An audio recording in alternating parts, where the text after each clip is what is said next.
주말 아침을 열어주는 라디오 매거진 위크엔드. 오태훈 아나운서가 함께합니다.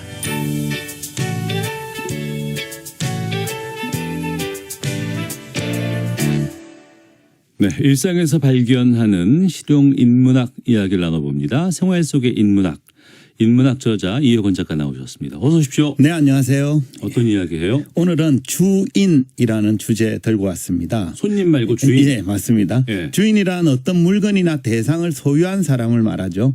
예컨대 집에 대한 소유권 가진 사람, 집주인이라고 부르죠. 예. 과거 노예 제도가 있던 시기에는 노예에 대한 소유권을 가진 사람이 주인이었습니다. 또 왕정 시대에는 백성들이 모두 왕의 소유물이었죠. 따라서 당시 백성들은 왕을 주인으로 모시고 살았습니다. 주인이 되면 자기가 소유한 걸 그게 사람이건 물건이든 간에 모두 자기 마음대로 사용하고 처분할 수 있죠. 근데 이제 오늘날에는 모든 사람이 주인이기도 합니다. 네. 아무리 작은 거라도 소유하고 있으면 그것에 대한 주인이기 때문입니다. 근데 이 대목에서 한번 물어볼게요. 네. 이 세상에서 가장 소유하기 힘든 게 있는데요. 그러니까 뭘까라는 건데요. 네. 그러니까 무엇에 대한 주인 또는 누구에 대한 주인이 되는 게 가장 어려울까? 뭐라고 답하시겠습니까? 다른 사람의 마음. 그죠? 그럴 수 있습니다. 그죠? 근데 이제 무엇이 가장 소유하기 어려운가에 대해서는 사람마다 의견이 이제 다양하겠지만 미국 사상가 헨리 데이비스 소로우는 자기 자신에 대해 주인이 되는 게 가장 어렵다. 이렇게 얘기합니다. 그래요? 예. 그래서 월든에서 그는 이렇게 적고 있습니다. 진실로 바라건대 당신 내부에 있는 신대륙과 신세계를 발견하는 콜럼버스가 되라. 각자는 하나의 왕국의 주인이며 그에 비하면 러시아 황제의 대제국은 보잘것없는 작은 나라, 얼음에 의해 남겨진 풀더미에 불과하다.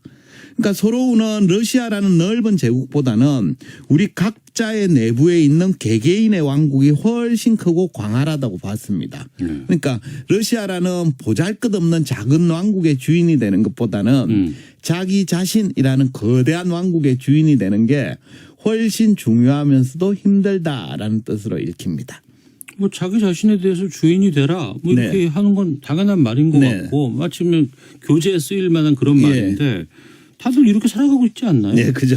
자기 인생의 주인으로 살아야 된다라는 주장에는 다 동의하실 겁니다. 예. 하지만 실제 삶을 그렇게 살아가는 사람이 많은가에 대해서는 의문이 들기도 하는데요. 주인의 반대말이 여러 가지가 있습니다. 근데 이제 소유 대상이 뭔지에 따라서 표현은 조금 다릅니다. 가령 소유물이 집이나 건물인 경우는 주인의 반대말이 세입자 또는 임차인이 되겠죠. 소유물이 사람인 경우에는 주인의 반대말이 노예입니다. 그러니까 주인과 노예라는 신분은 자기가 소유 주체인지 아니면 소유 대상인지에 따라 결정이 되는데요. 그러니까 주인은 노예를 소유하고 있고 노예는 주인에게 지배를 당하고 있는 상태를 말하죠. 네. 근데 이제 그것과는 별개로 당사자의 평소 행동으로도 주인인지 노예인지를 구분할 수 있습니다.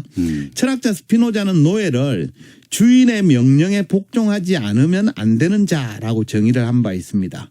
그러니까 주인은 명령을 내리는 자, 노예는 복종하는 자죠. 따라서 인생의 주인으로 살아가는가 여부는 자기 인생에 대해 스스로 명령을 내리고 있는가 아니면 누군가의 명령에 복종하고 있는가에 달렸습니다. 그러니까 나는 이제부터 이런 삶을 살겠다라고 선언을 하고 스스로에게 명령을 내리는 사람, 이런 사람은 자기 삶의 주인으로 살아가고 있다라고 볼 수 있습니다. 하지만 다른 사람이 너는 이렇게 살아야 한다라고 내린 명령에 순순히 복종만 하고 있다면 네. 그 상태는 삶의 주인이라고 말하기가 좀 어렵겠습니다. 그러니까 인생에 대해서 명령하는가 복종하는가 예. 이걸로 판단을 하면 자기 삶의 주인으로 살아간다. 예. 이렇게 자신 있게 말하기는 힘들다. 그렇죠. 그럴 수도 있습니다. 또 다른 관점으로는 세상의 부조리에 반항하는가 순응하는가를 보면 주인과 노예를 구분할 수 있는데요. 예. 이 논리는 프랑스 소설가 알베르 까미가 반항하는 인간에서 한 주장입니다.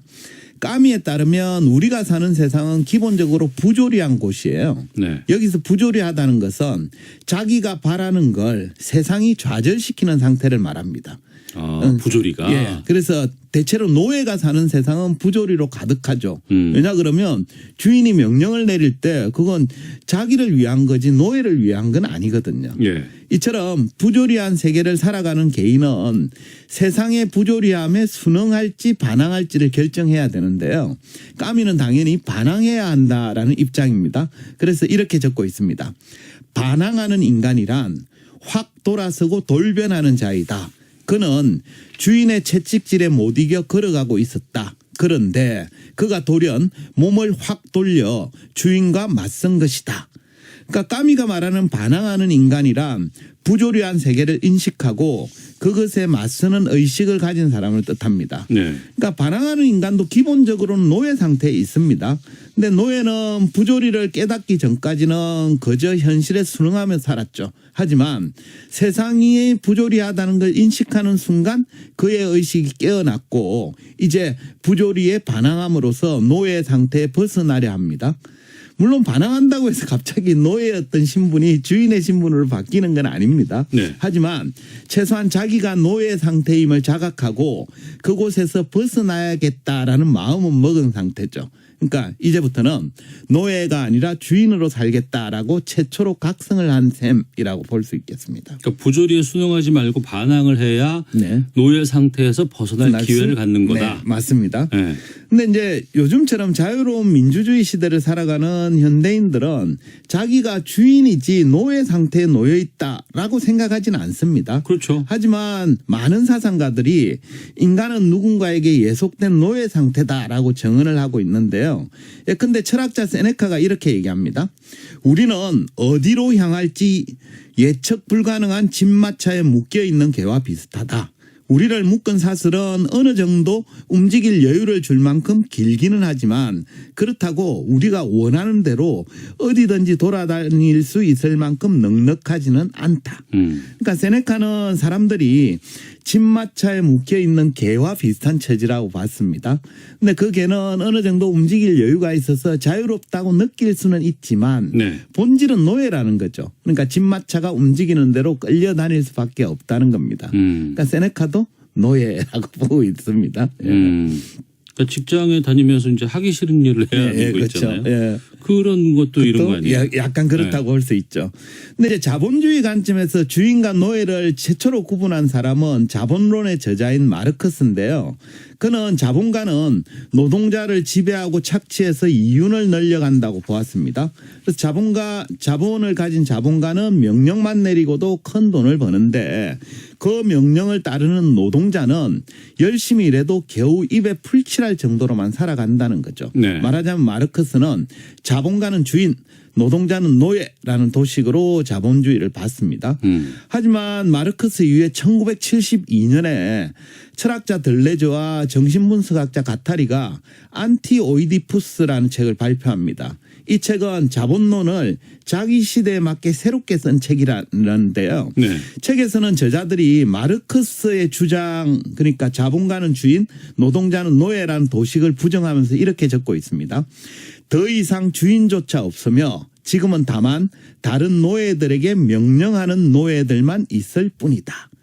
그러니까 들레저와 가타리가 보기에 오늘날 자본가는 더 이상 주인이 아닙니다. 그러니까 현대 자본가는 아무리 돈이 많아도 자본의 명령을 수행하는 노예에 불과하다는 거죠. 네. 그 결과 자본가도 갖고 있는 돈이 많음에도 불구하고 더 많은 자본을 축적하기 위해서 노동자보다 더 열심히 일할 때도 있고 돈 때문에 더 골머리를 앓기도 한다는 거죠. 그래서 요즘은 자본가도 노동자도 모두 노예의 신분이다 이렇게 주장하고 있는 겁니다. 다 노예면 그러면 노예 상태에서 벗어나서 자기 삶의 주인이 되는 게 어떻게 돼요? 그렇죠. 일단 노예 주인으로 신분을 바꾼다는 건 말처럼 쉬운 일은 아닙니다. 예. 그러려면 먼저 자기가 처한 현실을 좀 직면할 필요가 있습니다. 실제로는 노예로 살고 있는데 마치 주인인 것처럼 생각하고 있으면 현실에서 벗어날 수가 없거든요. 네. 그래서 우선 자신이 노예 상태에 놓여 있다는 현실을 직시할 필요가 있고요. 그다음에는 자신 자신에게 내려진 명령을 좀 잘 분석하고 구분을 해야 됩니다. 그러니까 주인이 내린 명령이 누구를 위한 것인지, 즉 본인 나한테 도움이 되는지 아니면 단지 주인의 이익만을 위한 것인지를 판단해야 됩니다. 네. 그래야만 명령을 따를지 거부할지를 결정할 수 있거든요. 이와 관련해서는 철학자 니체가 인간적인 너무나 인간적인이라는 책에서 한 말을 소개할까 합니다. 니체는 이렇게 얘기합니다. 너는 너의 주인이며 동시에 너 자신의 미덕의 주인이 되어야만 했다. 과거에는 미덕이 너의 주인이었다. 그러나 그 미덕은 다른 도구들과 마찬가지로 오로지 너의 도구여야 한다.